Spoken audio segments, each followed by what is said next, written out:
to the cloud. Okay, I did it. So good morning, everybody, and welcome. What I wanted to do this morning, or I thought I might do, is because we have this neat new tour that's coming up beginning in January that Gary has put together. I was really excited when I saw what he did because Chinese porcelain is one of the things I've been most interested in literally for years, as has Nancy and some of the others of you. And I've got several books on it, and this tour that Gary put together allowed me to review some of the things I've done before and look and find some new things I didn't know were there. So we'll talk more about that. So I want to talk about Ming porcelain, primarily blue and white porcelain, but let's start. Just talking about porcelain. What is porcelain? Porcelain is the most sophisticated form of ceramics. If you think of the three categories that we use in the West of earthenware, stoneware, and porcelain, porcelain is the most sophisticated. It's the most difficult to do. Many people tried to do it for hundreds and hundreds of years. And around the year, in the 900s or so, in the Song Dynasty and a little later, the Chinese finally figured out how to make this porcelain. And why did they want it? Because if it's done right, you have a pure white, and my camera's not on. How come? How do I get my camera to go on? Okay, there I am. you get a pure white, very hard, translucent ceramic.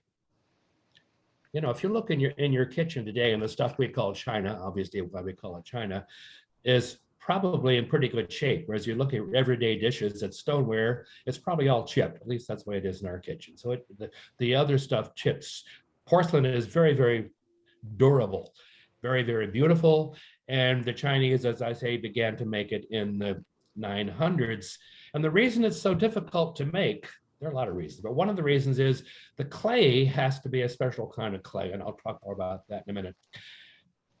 But the special kind of clay that they use in and of itself has a couple of problems. One, it's not elastic.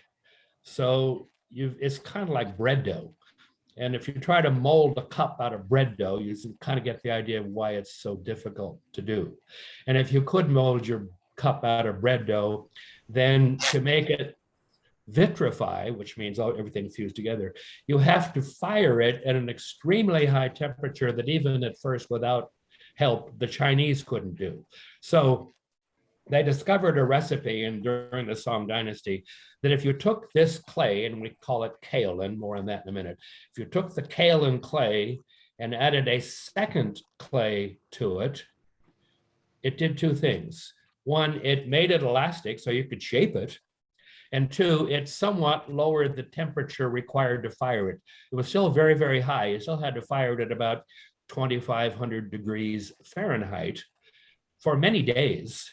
You had to fire it. And if you could do that, then you came out with bowls and dishes and works that look somewhat like this in the Honolulu Museum. Now, the Chinese loved this pure white porcelain. They loved their aesthetic values in this period were mainly for monochrome. So if you look next to this porcelain in the same case, there's some celadon. The celadon's all one color. It's all a greenish color. They preferred the purity of the whiteness. These bowls or objects here were made probably in a in a kiln in the north of China called Ding. And so these are called Ding ware. It's some of the earliest porcelain. And there were many places that began to make this, but ultimately the place that became the center of the porcelain industry, and it was an industry, was a town called Jingdezhen, and there you see it on the map. If you have to remember only one kiln site, Jingdezhen is the one to think of. Jingdezhen in Ming times was an industrial city. In fact, one historian calls it the first industrial city in the world. Don't get the idea that porcelain was made by a single potter in his backyard. This was an industry. It had what? It had many kilns. Jingdezhen, in the middle of Jingdezhen was the imperial kiln, which was really, again, a factory that had multiple kilns, hundreds of workers, each of them having a specific task that they specialized in. So, for example, someone had to find the clay, and then the clay had to be processed. It had to be washed thoroughly to get all the impurities out. Then it had to be pounded, kind of like, again, kneading bread dough, had to be pounded and pounded and pounded, at first by hand, and ultimately they automated it with a water wheel kind of a thing. And then it had to be shaped by the potter, who threw it on a wheel, or did it by hand, or used a mold of some kind to make whatever it is they were making. And then you would load it into the kiln, and you could put hundreds and even thousands of pieces in the kiln, and these types of kilns at once. This is called a dragon kiln. This is actually one from Jingdezhen, from several hundred years, maybe 1,000 years old, and it's been restored. But this is what the dragon kilns look like, so-called because it kind of looks like a dragon climbing up the side of a hill. And as I say, you would load this kiln, you would then close the kiln up, build the fire. The fires in the south were almost always made of from wood. In the north, they were made from coal. And the wood apparently was a little bit better for producing porcelain than coal. Although today I think coal is primarily the fuel. Anyway, you build the fire. You build the fire at the bottom, which would be at the right-hand side, and then the heat, smoke, everything would go up the kiln, out the other end, making everything in the kiln, well, vitrify. And as I said, there could be thousands in there. The fire had to be kept at about 2,500 degrees Fahrenheit, as I said, for several days, 5 or 6 days, which means the kiln had to be watched repeatedly, all continuously, day and night. And anytime the fire got too low, they'd have to put more fuel on to make sure that you kept the temperature. And the only way that they knew whether the temperature was right was by looking at it. They didn't have a thermometer. And so a lot of these kiln, whatever you call the kiln guy, went blind from staring at fire for years after years after years. So it was a very tedious process. After the time was done, I forgot to say they would be painted, but that comes later. After the thing was done, then you'd have to let it cool off for 2 or 3 days before you could open up the kiln and take everything out. Then it would be packed and shipped, et cetera, et cetera. So Jingdezhen became the center. The imperial kiln was in the middle of this town. There were many, many, many hundreds of what you might call private tombs surrounding that. So there was sort of, the industry was sort of the imperial kiln for the emperor and all the imperial households around the country, and then the private tombs the private kilns for domestic use, and ultimately primarily for export, as we'll talk about in a minute. So what did Jingdezhen have? One, it was on a river, which meant once this was done, it was easy to transport it and get it to market, wherever that might be. Second, it had this kaolin clay, which is the type of clay that makes this work. It does, and the reason it's called that is because of the kaolin mountains are nearby. It just happened to be there, and you can have kaolin clay without being in the kaolin mountains, but it's the kind of clay that makes this extremely white, translucent porcelain. And also the second kind of clay that they used was also in the neighborhood. The second clay is sometimes called potence, but that's hard to say and even harder to spell. So fortunately, we can now call it China stone. So they would take the kaolin, add the China stone in various percentages according to the potter. He would have to figure out the recipe. And then they would get the wood. They'd buy the wood from wood merchants, because that was the other thing that Jingdezhen had a lot of forests. One of the reasons they had to use coal in the north is there weren't as many trees, but they used the trees, the wood was better, and that was in kaolin. So kaolin became the worldwide center for fine porcelain. And of course, as I said, the Chinese liked the white. But then along came some people from Persians primarily, and they had been buying this white porcelain, but they found it kind of dull. And so the Persians suggested to the potters in Jingdezhen, why don't you take this mineral that we have called cobalt and decorate this beautiful porcelain that you're making? Cobalt, well, first of all, many of the Chinese were a bit aghast at this thought. They preferred the purity of the whiteness, and they wanted someone to come and muck it all up with this blue stuff. But they agreed to do it because there was a market for it. And then it was further enhanced because when the Ming Dynasty came into effect in 1367, yeah, that's right. 1367. The first Ming emperor, who was the Hongwu emperor, liked this blue and white. He was not of the Chinese aristocratic tradition. He was actually an orphan who'd been brought up in a monastery by Buddhist monks. And in the monastery, there had been some of this blue and white ceramics, and he liked it. So he let it be known that he liked this, and he wanted some, and he wanted the imperial kilns to start making it. So cobalt became the signature look, if you will, of the Ming Dynasty. And the reason that cobalt was used, not just because people liked the blue, but cobalt was one of the very few minerals that they knew at first that could stand the high heat required to vitrify the clay, 2,500 degrees. Anything else they tried would either melt and drip and make a gooey mess, or it would burn up or just turn black, and they couldn't find any other color until later on, other than cobalt. And that's why we have the cobalt. Cobalt, it came from many places, but the very best cobalt came from Persia. It was very, very expensive. And in fact, at Jingdezhen, when they started doing this, the people who would do the painting with the cobalt, they were allocated just enough for half a day's work. And when the half a day was over, they would give a little more because it was very easy to steal the cobalt. It was so expensive, and sell it to some of these other kilns that were in the neighborhood. So they had not quality control, but quantity controls didn't work too well. It still got stolen, but it was very, very expensive.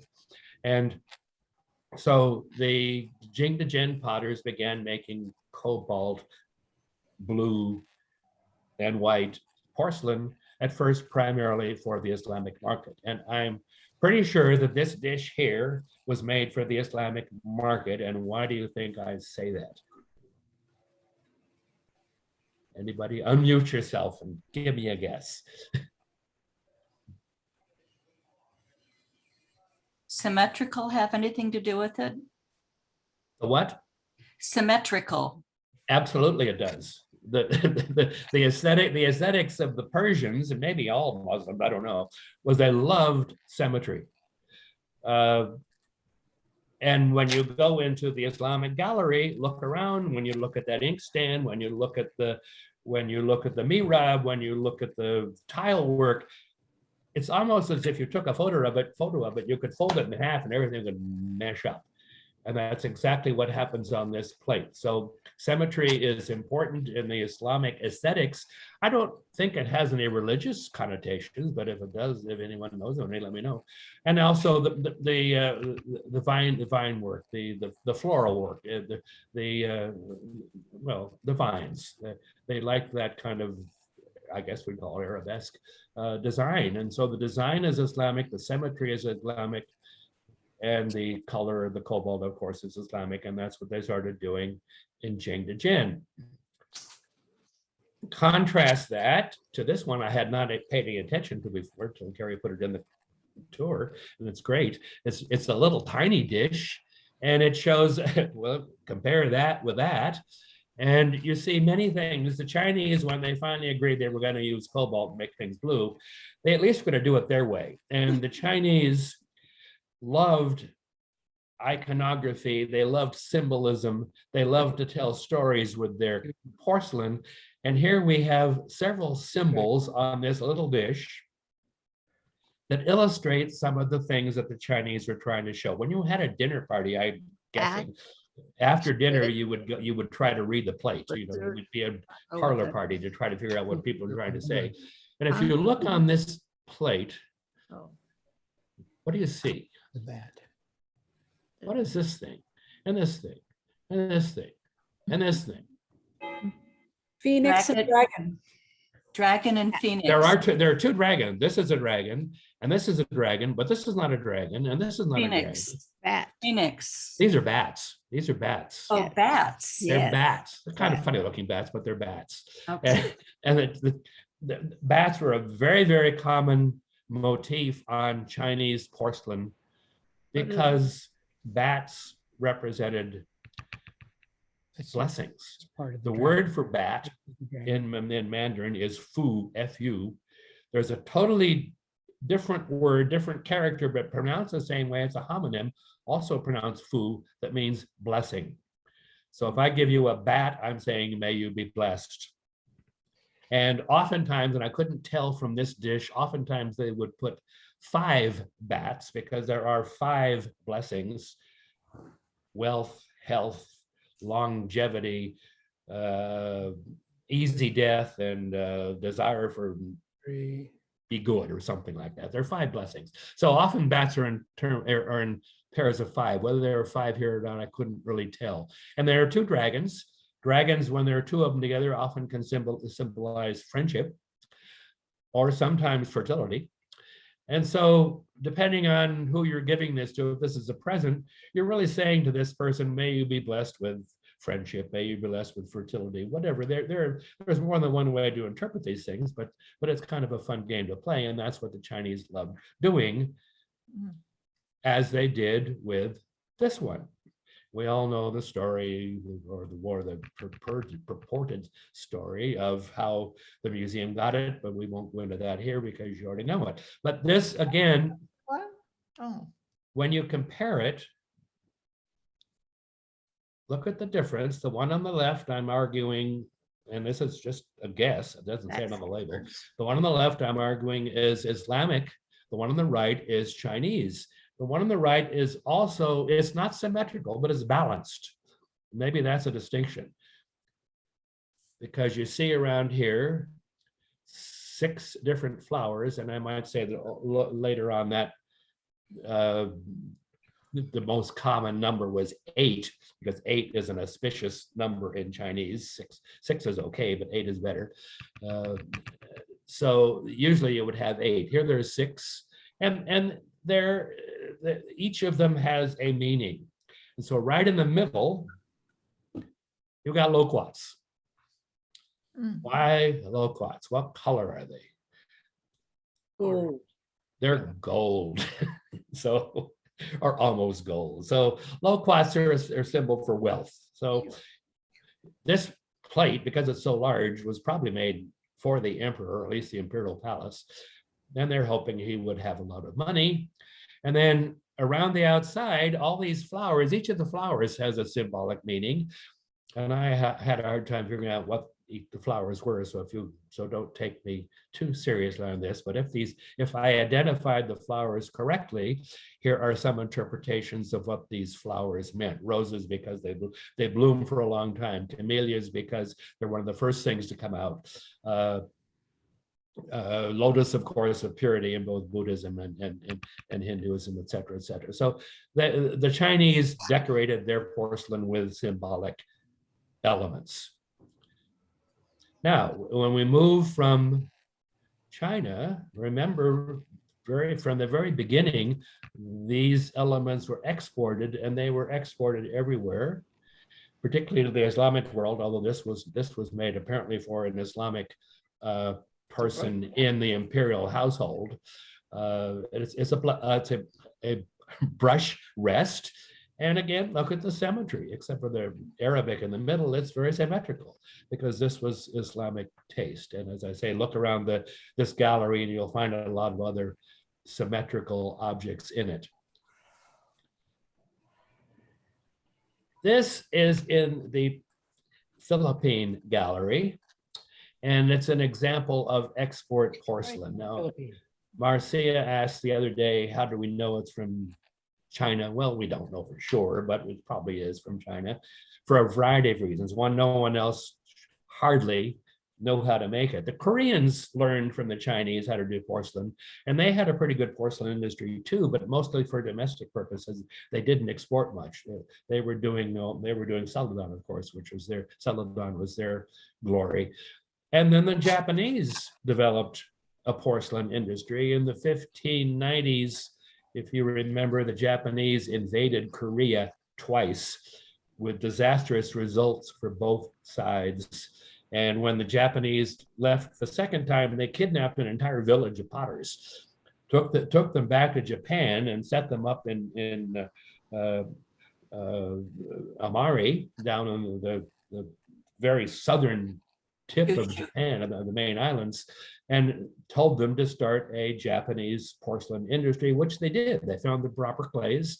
And by the 1650s, for example, the Japanese porcelain was every bit as good as the Chinese porcelain, and was being exported as well. This piece, however, is not so exciting. Look at it and compare it with these. What would you say about it? Plain. It's kind of sad. The cobalt is not nearly as intense. The decoration is sort of haphazard, not a lot of work went into it. Obviously, this was not made for the emperor, was made for export.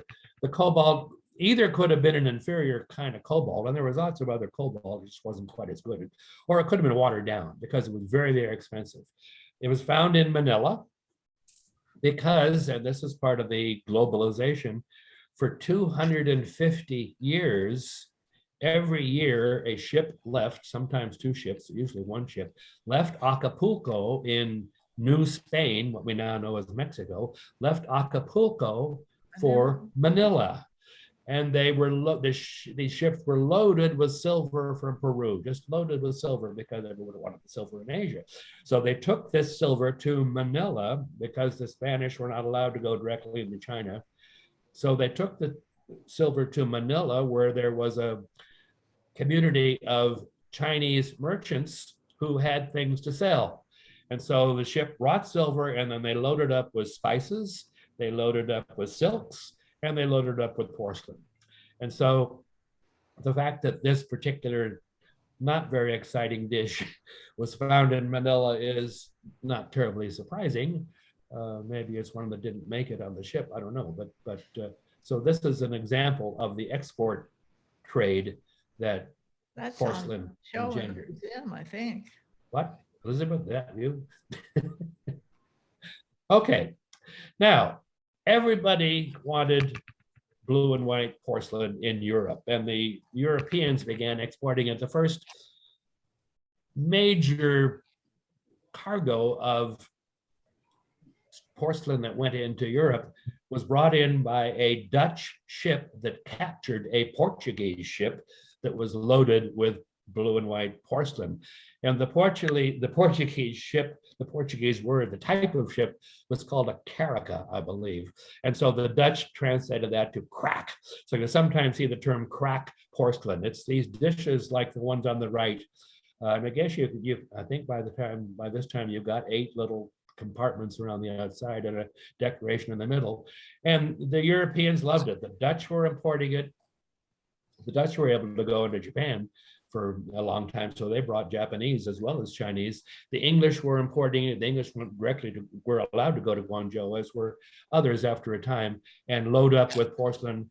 And literally millions and millions of pieces of this were brought in the 16th and 17th and 18th century from China to Europe. And it was very, very expensive, and everyone tried to make it. The Persians tried to make it, they couldn't. The Europeans tried to make it, they couldn't. The best they could do was come up with stoneware and paint it white and make it kind of look like porcelain, but not really. But if you had the real thing, you wanted to show it off. And so it was quite common, as in this painting on the left, which is from Homa, of course, to show off your porcelain in paintings. And so if you look at Vermeer's paintings, a lot of them have porcelain in them. A lot of them have oriental rugs. They have all sorts of things from the Orient. You wanted to show it off. And it was, I say, very, very expensive, and everyone tried to make it. One of the attempts to make it was in Holland, in the town of Delft. They made what they called Delftware. Delftware was an attempt to make it look like porcelain. It's not porcelain. It's stoneware at best, covered with a white glaze, probably based on tin, that makes it white, and then painted, maybe with cobalt, maybe with something else. It didn't have to be fired at quite the high temperature. And then it made it look like that. Well, the Chinese wanted to stay in the market, so they began to copy it. These dishes show one of the problems with exporting Chinese. The culinary tastes of China and Europe were somewhat different. These are soup bowls, and they're called klapmuts in Dutch. They're called klapmuts because klapmuts was the name of a kind of a cap that they wore, and so this looked kind of like a cap. And they're made specifically for soup because Chinese soup bowls didn't work very well in European tables. Chinese soup bowls, as you know, are round little cups, and they may give you a spoon or chopsticks, but it's entirely considered good to pick up your soup bowl and drink it. Well, in European tables, if you picked up your soup bowl and drink it, you probably would not be invited back because it would be considered very rude. European soups, which had a lot more stuff in them, it tended to be less just broth, had a lot more stuff in them. If you look at your turkey soup from last weekend, it's probably got stuff in it. It's kind of hard to eat it out of a Chinese soup bowl and certainly not drink it. So the Delft potters began making these hat-like soup bowls, the klapmuts, making them look like porcelain. The Chinese wanted to continue to stay in the market, and so they made the klapmuts themselves. No use at all in China, other than maybe as curiosities. It didn't fit on a Chinese table.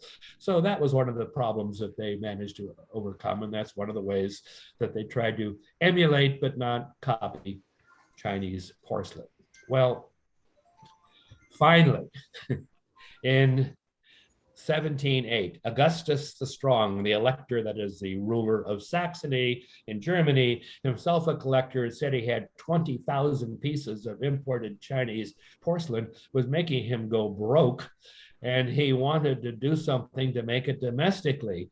And he happened to come across two alchemists who were fleeing from the King of Poland. The King of Poland had locked them up originally and said, because they claimed they could make gold out of lead, which of course they couldn't do. And after the King of Poland realized they couldn't do it, he was going to arrest them. So they were fleeing, and they fled into the hands of Augustus II. And he locked them up as well. And he said, make me gold. And they were under house arrest in effect. And they realized that they couldn't make gold out of lead. But because they had the rudiments of chemistry, being alchemists, they studied the problem, and for a while, and then finally in 1708, they figured out the recipe in Saxony for porcelain. And so Meissen, the town of Meissen, becomes the first European porcelain kiln. Meissen gets it, then in Sèvres gets it in France, and ultimately the British get it, and even later on the Americans get it, and everyone has the ability to make porcelain, and that's what we're seeing here. It doesn't mean that the Chinese stopped; it's just that their market was not as big as it had been, and the porcelain was as good as any. And of course, then we finally come to this Meissen porcelain, which is the last stop on the tour that we're giving with the Diane KW's imposition, is that the right word? Transfer with a decal over Meissen porcelain of these various little talks, I guess is the right word that we can read to our guests. So that's in effect it. So what, if any, questions does anybody have? Meissen has decals. Unmute yourself. Yes. My question is, this is being recorded, but where can we access the recording? Well, if you're really nice to me, Very, very nice to me. I might show you. Oh, okay. I mean, you know, we Well, don't, maybe Bob, can you send it to me and I'll just. Yeah, I'll send give it to everyone. Nancy, and Nancy can just send it out to Goes oh, people. okay, okay. But you thank still you. have to be nice to me. Oh, I will, I promise. Bob, Thank you. Bob, this Yeah, is Marcia. Marcia. In the label information, it talks about underglazes, which suggests there's something over it. Yeah, Could you talk about the glazing process a little bit more? oh, a little bit. I'm not a potter, but underglaze usually means simply under a clear glaze. That is, you paint the cobalt design on the whatever it is, and then you put a clear glaze over it, and that helps seal it and protect it and all that. And the painting itself, by the way, the painters who did this, when the imperial household ordered 10,000 plates identical, think of the process of doing that. Now, I'm guessing, although I've never really seen it, displayed. I'm guessing, whoop. Okay, there we go.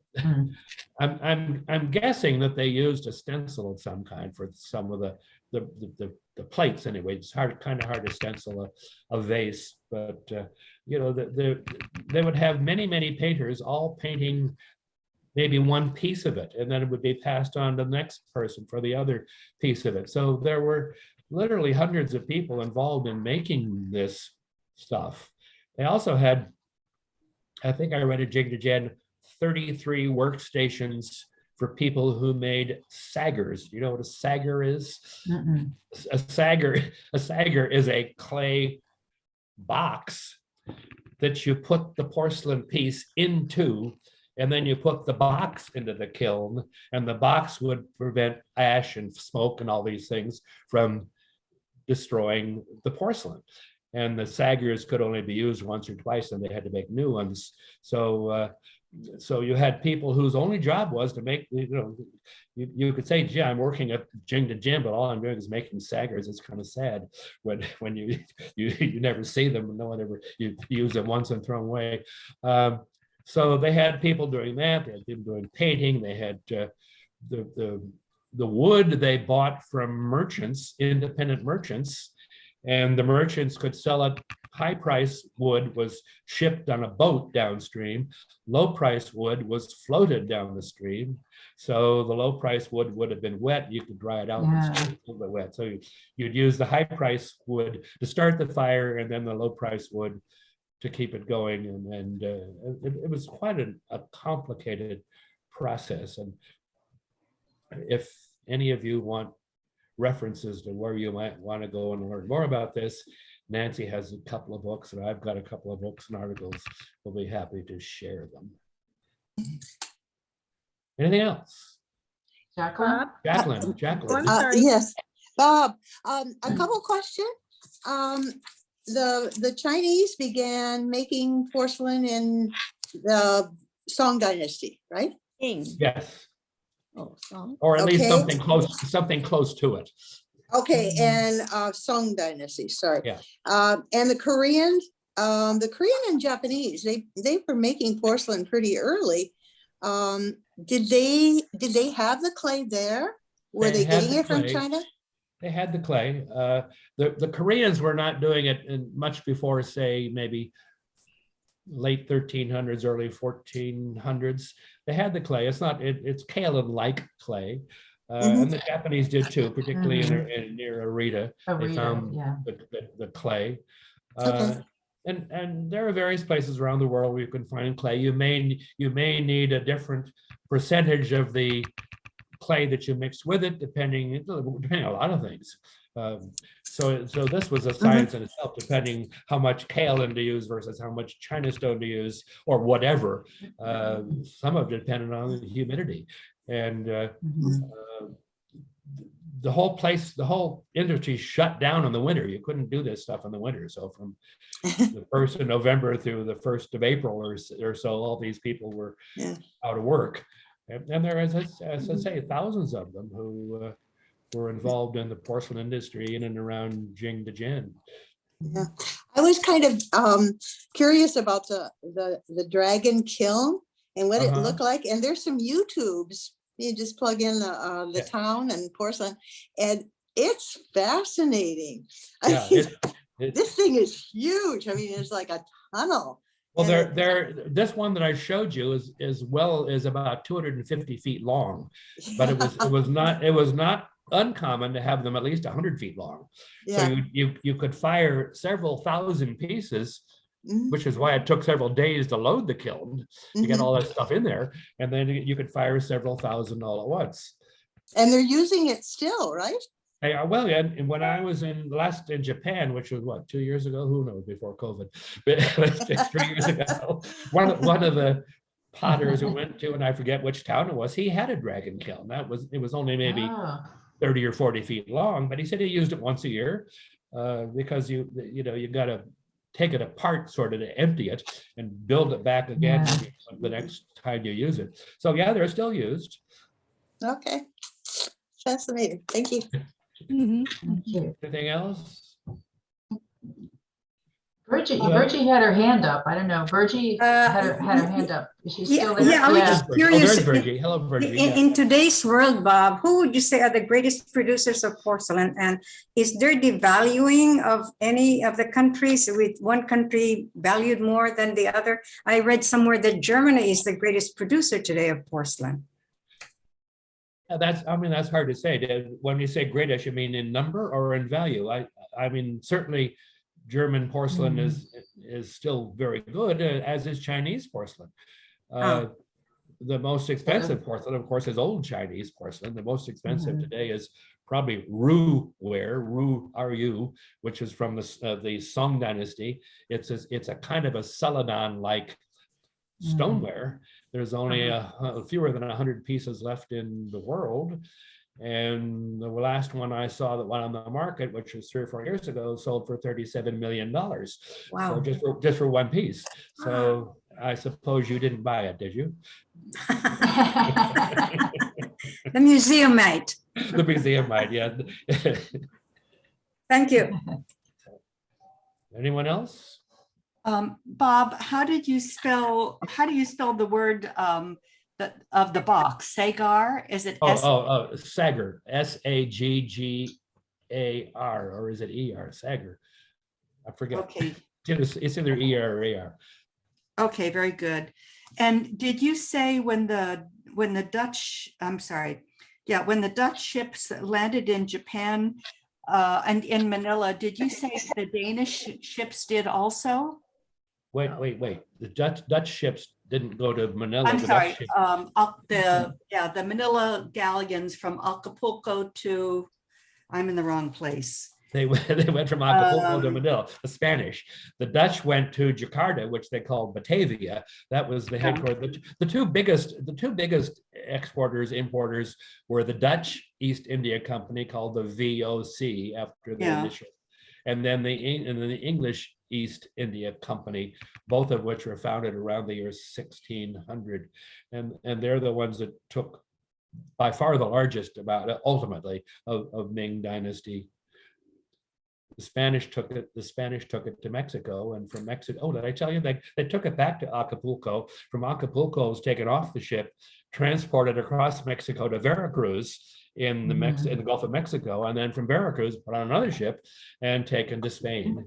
And it was very popular apparently in Mexico. The Mexicans loved the ceramics as well, but that's how the Spanish got theirs.